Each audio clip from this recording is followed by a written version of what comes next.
খবর সবার আগে জানতে চাও? টলিউড, বলিউড বা পলিটিক্যাল আপডেট জানতে গেলে দেখতে হবে কলকাতা নিউজ টাইমস, বিশ্বের খবর সবার আগে। নমস্কার, আমি ননি। আর নতুন একটা আড্ডা, নতুন শো। আজকে যে আমার সাথে বসে আছে অ্যাক্টর সৃষ্টি। তো ফার্স্ট অফ অল কেমন আছো? একদম ভালো আছি, পারফেক্টলি ভালো আছি। তুমি কেমন আছো? বিন্দাস। তো ফাইনালি মনে হচ্ছে লাস্ট দেখা হয়েছিল পোস্টার লঞ্চের দিন। একদম। তো এখন ফার্স্ট আমি মুভি নিয়ে তো কথা বলবো, এবার ফার্স্ট অফ অল আমি তোমার জার্নি নিয়ে একটু কথা বলবো। এই যে ইন্ডাস্ট্রিতে অ্যাক্টিং ইন্ডাস্ট্রিতে কাজ করছো কবে থেকে? তাহলে অনেক ব্যাকে যেতে হয় এটা বলতে গেলে। তো মাধ্যমিক দিয়েছি, মাধ্যমিক দেওয়ার পরে এইচএস, উচ্চ মাধ্যমিক রানিং, তখন আমার থিয়েটারে আসা। আচ্ছা। তো থিয়েটার করতে করতে সিরিয়াল, অনেকগুলো সিরিয়াল করা, ওয়েব সিরিজ করা, আবারও প্র্যাকটিস, আবারও থিয়েটারে সবকিছু মিলিয়ে মিশিয়ে অনেকটা বছর। ফার্স্ট প্রজেক্টটা মনে আছে? ফার্স্ট প্রজেক্ট কি করিস? ফার্স্ট প্রজেক্ট করেছিলাম আমি দিদি নাম্বার 1 এর একটা এপিসোড করেছিলাম। প্রোমো শুট ছিল রচনা ব্যানার্জির সাথে, ফুল টিম, জি বাংলার একটা টিম। তো ওখান থেকে আমার জার্নি শুরু হয়। বাহ।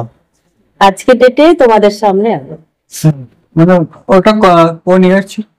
ওটা ইয়ার ছিল আই থিঙ্ক 2017 এন্ড বা 17 শুরু, এরকম কিছু। 17 সালটা ছিল। আচ্ছা, দেখতে দেখতে 8 বছর আরামে। এই 8 বছরের মধ্যে ভালো খারাপ তো আমরা সবাই জানি। ইন্ডাস্ট্রির মধ্যে অনেক ইন্ডাস্ট্রিকে খারাপও বলে, অনেক ইন্ডাস্ট্রিকে ভালো বলে। আমি ফার্স্ট নেগেটিভটাই ধরি। তো এখন অব্দি যে ইন্ডাস্ট্রির নেগেটিভ যেটা হয় কি, কাজ নিয়ে হয় কি, হ্যাঁ আসো কাজ আছে, বাট কাজের সময় শুট হয় না। তো এটা নিয়ে তোমার কি মনে হয়?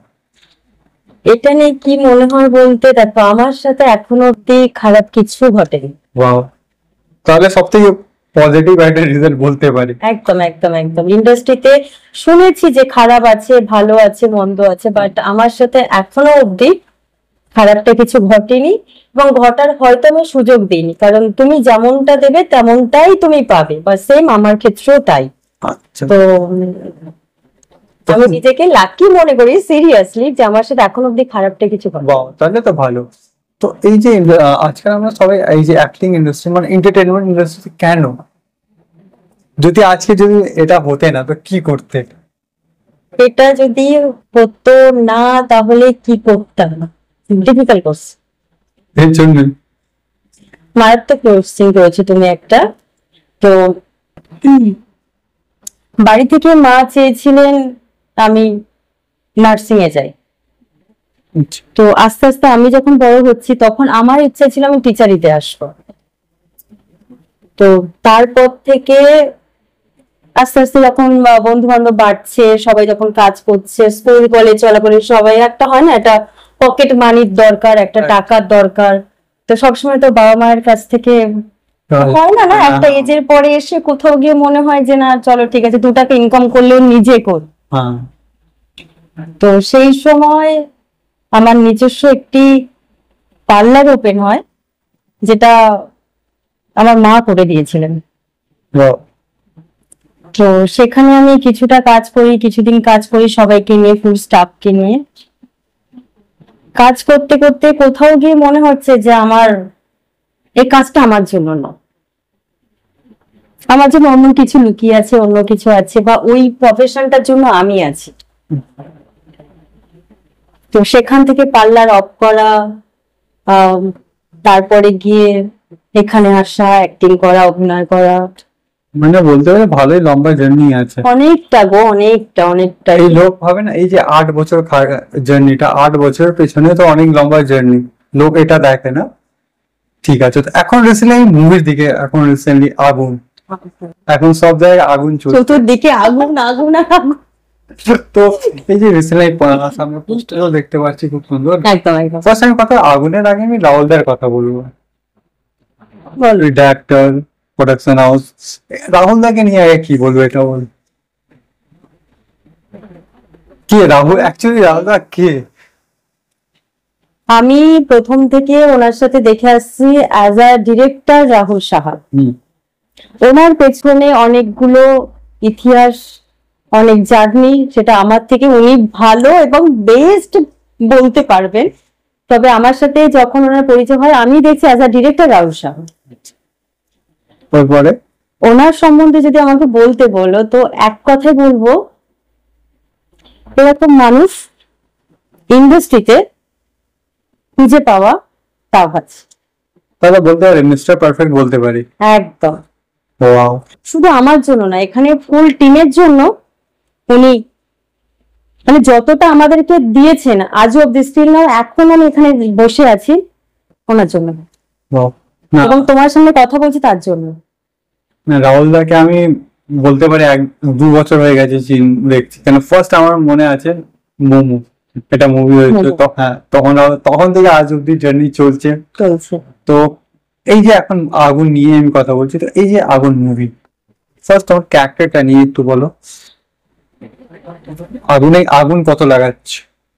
আগুন এটার মধ্যে বিভৎস লেভেলের আছে। তো আমার ক্যারেক্টারটা ভেরি চ্যালেঞ্জিং একটি ক্যারেক্টার, যেটা ডিরেক্টরের সাথে পরে কথা বলে জানতে পেরেছি। আমার আগে বহু লোকে ট্রাই করেছে, অডিশন দিতে এসেছিলেন এবং কোথাও গিয়ে না ওরা স্যাটিসফাই হচ্ছে না কি ডিরেক্টর স্যাটিসফাই হচ্ছে।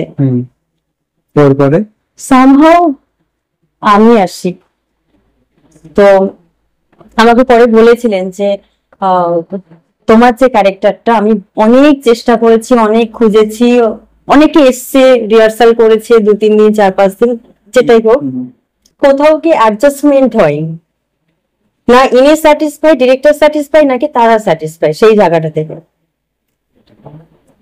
তো আলটিমেটলি ক্যারেক্টারটা আমার কাছে আসে।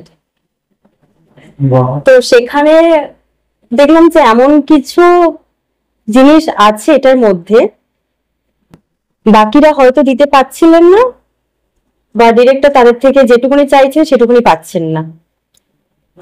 তো মোস্ট ইম্পর্টেন্ট, ক্যারেক্টারটা ভেরি চ্যালেঞ্জিং একটি ক্যারেক্টার, এবং আমি ক্যারেক্টারটা পেয়ে খুব হ্যাপি। বিভৎস লেভেলের যদি হয় তাহলে আমি সেই রকম হ্যাপি।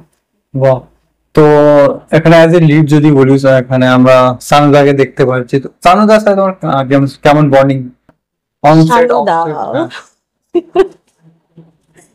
শানুর কথা বলবো, শানু সত্যি খুব ভালো একজন হিরো, অ্যাক্টিং খুবই মারাত্মক।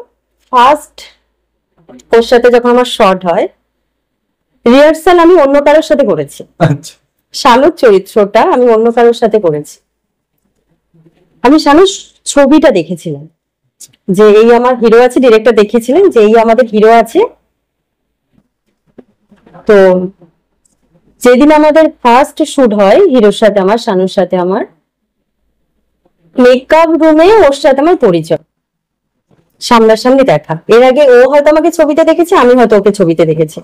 ওর রিহার্সালটা আমি অন্য কারোর সাথে করেছিলাম।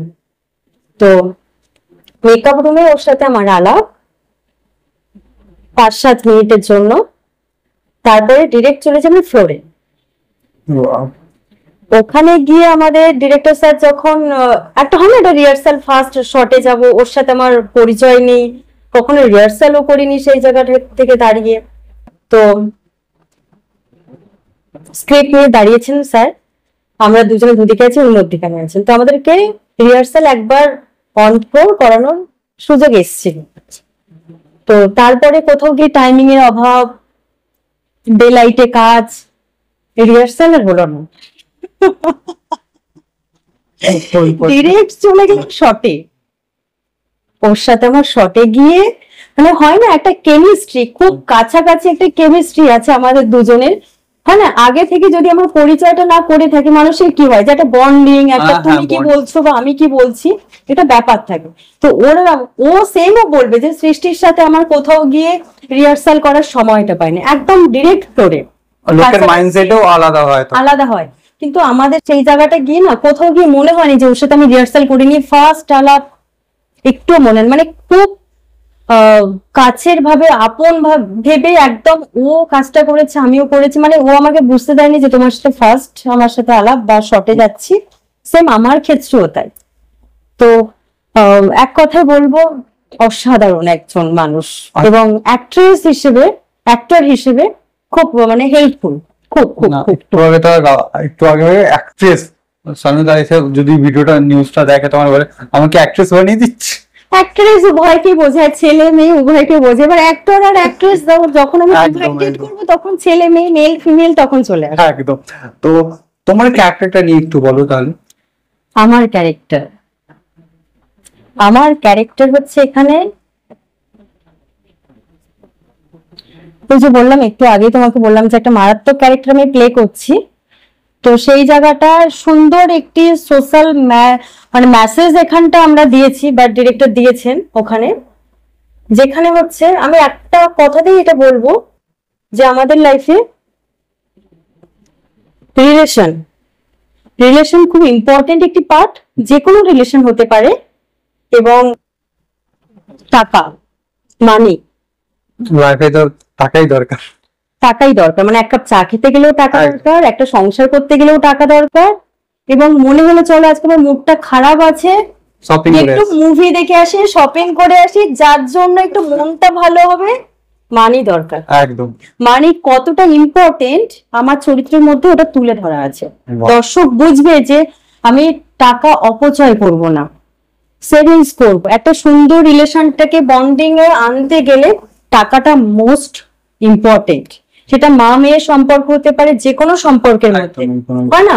মাকে নিয়ে গিয়ে আমি হয়তো একটু চা খাওয়াতে গেলাম, একটা সিনেমা দেখতে গেলাম, শপিং করতে গেলাম, টাকাটা দরকার। আমার কাছের মানুষকে নিয়ে যাবো একটুখানি, সেখানেও আমার টাকাটা দরকার। তো একটা সংসার করতে গেলে টাকা, একটা সিনেমা দেখতে গেলে টাকা, আগুন দেখতে গেলে টিকিট কেটে যেতে হবে, ধরুন আমার টাকাটা প্রয়োজন। এই সিনেমাতে তুমি দেখবে টাকাটা কতটা ইম্পর্টেন্ট, মানে এই জেনারেশনের জন্য টাকাটা কত ইম্পর্টেন্ট। একদম একদম একদম। তো আমরা অনেক আগের দিকে চলে যাচ্ছি। তো একটা কোশ্চেন, লোক সিস্টারকে কেমন, তোমাকে কেমন চেনে? আমাকে কেমন চেনে? হ্যাঁ, মানে যারা তোমার বন্ধুরা আছে ওরা সবাই তো চেনে, বাট মানে তোমার ক্যারেক্টারের পরে একটা লোক দেখে বলবে হ্যাঁ, মানে আর্টিস্টের বাইরে অ্যাজ আ মানুষ। কিন্তু আমি নিজেকে নিয়ে কি বলবো? না, অনেকজন বলে আমি একটু রাগী টাইপ, আমি একটু না না না, আমি একদম রাগী না। আমার সাথে যারা মিশেছে তারা জানে, মানে যথেষ্ট ভালো একটি মেয়ে যার মধ্যে কিনা রাগ নেই। দেখো মানে এটা থাকবে, রাগ নেই। আমি সবার সাথে কাজ করেছি, সবার সাথে ডিরেক্টরের খুব ভালো বলতে হবে, রাগ আছে কি আছে নেই। রাহুল দার সাথে যতবার দেখা হয়েছে রাহুল দার একটা দেখেছি, রিয়াকশন দেখেছি। রাহুল তো রাহুল আছে না, বস নাম তো শোনাই ওই কেস হয়ে গেছে। তো লাস্টের দিকে আছে, লাস্ট একটা ফিউচার প্ল্যানস কি আছে তোমার কাজ নিয়ে? ফিউচার প্ল্যান দেখো, আমার একটা নিজস্ব সত্তা, অভিনয় করব। এটা আমার ভালোবেসে ভালো লাগা থেকে আমি তৈরি হয়েছি, জানো। আমার দ্বারা কিছু হবে না গো। তুমি যদি বলো একটা ভালো বিজনেস করো, বিজনেস তো করতাম, হবে না। মানে অভিনয়টা ছাড়া আমি কিচ্ছু বুঝি না। মানে এটাকে নিয়ে আমার ইন ফিউচার যদি অভিনয়টা না হয়, বাড়িতে বসে থাকবো। ওটাও একটা কাজ, মানে হয় না আমি কিছু আর্নিং করছি না, ওই অর্থে বাড়িতে বসে থাকবো, কিন্তু অভিনয়টা ছাড়া আমি কিছু দেখতে পাই না। মানে ওই মানে অ্যাক্টিংটাই তোমার ফিউচার? একদম একদম, অভিনয় অ্যাক্টিং আমার, এর বাইরে আর কোনো জগৎ নেই। আচ্ছা, লাস্টে একটা কোশ্চেন, কলকাতার নিউজ চ্যানেল অডিয়েন্স যারা তোমাকে দেখছে, আপকামিং মুভিতে দেখবে, ওদেরকে কি বলবে? আমি আমার দর্শককে এটা বলবো, তোমরা আমাদের সাথে থাকো, ভালোবাসো, ভালোবাসা দিও, এবং শুধু আমাদেরকে না, ফুল টিম আগুনের জন্য অনেক ভালোবাসা দিও। এবং তোমরা আছো বলে আমরা সামনের দিকে এগোতে পারছি এবং এগিয়ে যাওয়ার একটা চেষ্টা করছি।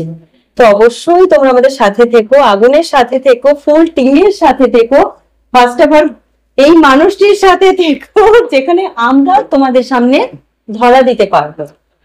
তো সবাইকে বলবো, কিছু হোক না হোক একটু ভালোবেসো আমাদেরকে, তোমাদের ভালোবাসাটা আমাদের সত্যি দরকার। আজকে তোমরা ছিলে বলে আমরা কিছু প্রজেক্ট করতে পারি, হাসাতে পারি, কাঁদাতে পারি, নিজেদেরকে তুলে ধরতে পারি, শুধুমাত্র তোমাদের জন্য। তো সবসময় চাইবো যে তোমরা আমাদের সাথে থাকো এবং ভালোবাসাটা দিও, এইটুখানি বেশ। ওকে, থ্যাংক ইউ। আবার দেখা হচ্ছে, আগুনের পরেও দেখা হবে। হ্যাঁ, আগুন যতদিন আছে মানুষের মনে জ্বলবে, আমাদের মনে জ্বলবে, তোমার মনে জ্বলবে, সবকিছু পরে এবং আগে আগুন চাই। একদম একদম। একদম একদম। তো মুভিটা কবে রিলিজ হচ্ছে? যতটা শুনলাম পুজোর পরে কোনো প্ল্যান চলছে? প্ল্যান আছে ওই রকম ডিসেম্বর নাগাদ। তো কিছু যদি টেকনিক্যাল কারণ বা শুটিং, দেখছো তো ওয়েদারের কি সিচুয়েশন, খুব ভালো। হ্যাঁ খুব ভালো সিচুয়েশন, কখনো বৃষ্টি আসছে কখনো অফ হচ্ছে, তো আমাদের কিছু কাজ একটু বাকি আছে, আচ্ছা, ম্যাক্সিমাম হয়ে গেছে, তো কিছু বাকি আছে। তো সেটা যদি সবকিছু টাইমলি এবং লাকিলি ভগবানের আশীর্বাদে যদি সবকিছু ঠিকঠাক হয়, আই হোপ ডিসেম্বরে মুভিটা আমরা দেখতে পাচ্ছি। একদম একদম একদম। ওকে, থ্যাংক ইউ, খুব ভালো লাগলো। থ্যাংক ইউ সো মাচ তোমাকেও এবং ফুল টিম, সবাইকে অসংখ্য ধন্যবাদ, বিশেষ করে আমাদের আগুনের টিমকে, ডিরেক্টরকে, বাকি সবাইকে, এবং স্পেশালি থ্যাঙ্কস টু তোমাকেও। Thank you. তো আবার দেখা হচ্ছে আমাদের আগুনের সেটে, একদম রিলিজ ডেটে। অবশ্যই অবশ্যই। থ্যাংক ইউ সবাইকে। খবর সবার আগে জানতে চাও, টলিউড বলিউড বা পলিটিক্যাল আপডেট জানতে গেলে দেখতে হবে কলকাতা নিউজ টাইমস। বিশ্বের খবর সবার আগে।